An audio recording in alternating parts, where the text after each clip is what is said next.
நாம இந்த ப்ராப்ளத்தை நிறைய ஃபேஸ் பண்ணியிருப்போம். நம்ம ஆஃபீஸ் மீட்டிங்ஸ் முடிஞ்ச உடனே எல்லாரும் எஞ்சி போன பார்த்தீங்கன்னா அந்த போர்ட் ரூம்ல சேர்ஸ் எல்லாம் வந்து அங்கங்க அப்படியே ஸ்கேட்டர் ஆயிருக்கும். பட் ஒரு சின்ன கிளாப் பண்ணா அந்த சேர்ஸ் எல்லாம் ஆட்டோமேட்டிக்கா வந்து திரும்பி வந்து அதே இடத்துல அசைன் ஆகும்னு சொன்னா நம்புவீங்களா? இது பார்த்தா ஏதோ ஒரு சைனீஸ் டெக்னாலஜி மாதிரி இருக்குன்னு நினைச்சீங்கன்னா அதுதான் தப்பு.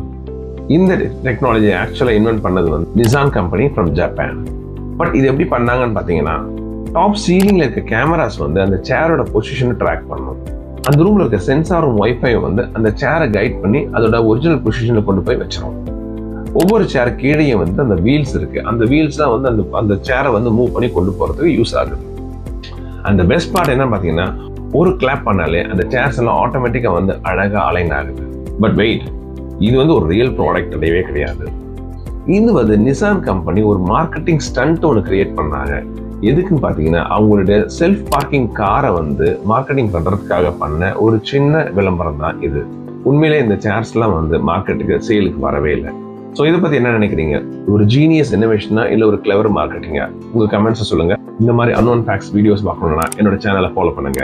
நான் உங்கள் எஸ்கே. இது அறிவோம் 1000 வித் எஸ்கே.